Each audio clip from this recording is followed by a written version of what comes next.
It's throwback week here at footballgameplan.com, where football makes sense. I'm Memory Hunt, the czar of the playbook. Bring you our NFL Week 8 preview between the Miami Dolphins and the New York Jets. Now let's take a look at some keys to victory for both teams, starting with the Dolphins.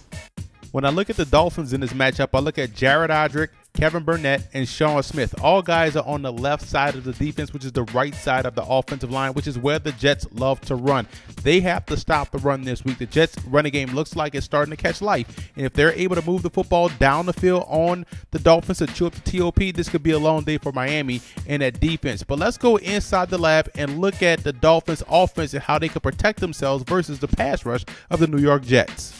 It's all about pass protection when you face the New York Jets. And what the Dolphins can do this week to protect themselves versus the pressure is double read protection in that 3-4 defense. And what double read protection signifies that the uncovered guard and the running back have the same guys in blitz pickup and pressure situations. So let's see right here, you have the uncovered guy right here, the guards, and the running back. So if they both essentially have both backers to their side. So tailback, guard have both backers. Now here's where it can get creative and here's where it's effective.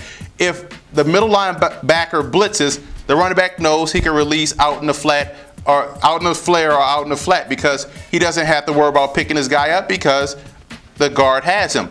If the outside backer blitz and this guy drops back into coverage, the running back still can release out in the flare or in the flat because he knows he doesn't have to pick this guy up because this will be picked up by the uncovered guard, the double read protection. Now, if both guys blitz, then the running back knows he cannot release. He has to pick up the closest threat, which would be his outside guy. Guard will pick up the inside blitzing backer. So just communicating on the offensive line, utilizing double read protection helps put the Dolphins in a better situation to keep Ryan Tannehill clean in the pocket.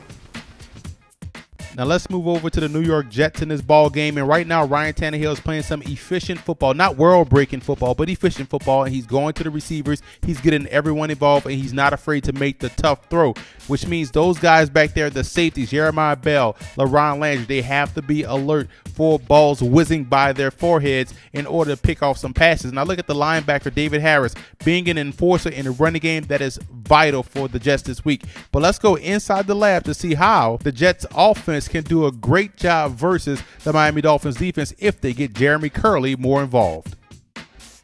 Jeremy Curley has proven himself to be a big playmaker for the Jets offense, and they have to find ways to get him more involved in the passing game, more so than they're already doing. And let's see what we have drawn up here. We have creating opportunities for Jeremy Curley. We have 3 different plays. 2 of them are jailbreak screens, middle screen type of plays, and we have the sprint rub. And I like the sprint rub a lot. And it helps Sanchez get the football in Curley's hands quickly. So let's see right here. Here's how we have it blocked up. We have a trips to the right, tight set, tight end on this side.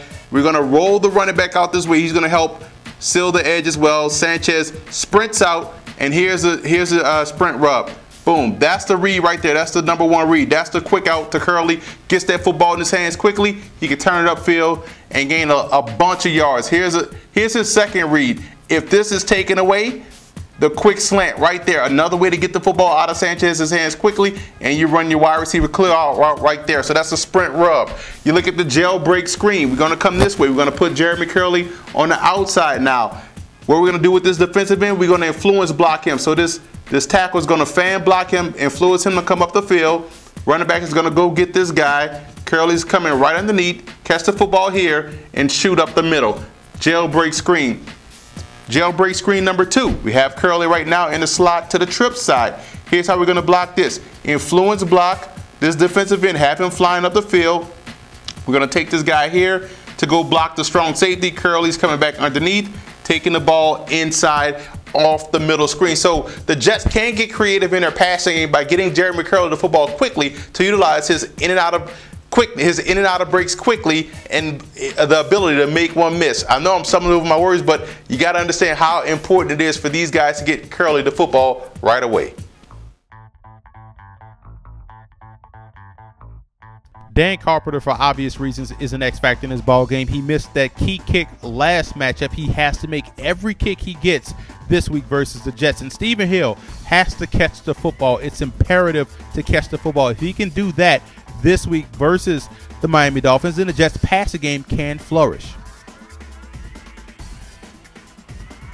Now let's look at the personnel breakdown in this ball game. Quite honestly, it's an even matchup. These are two similar type of football teams, strengths in different areas, but they also have some of the same weaknesses. But overall, this should be a very close game again this week.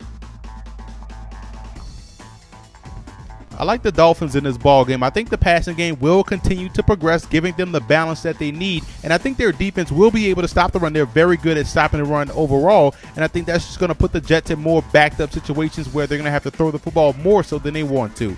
And I want to send a huge shout out to Jets fan forums and also Dolphin fan forums for always showing football game plan support.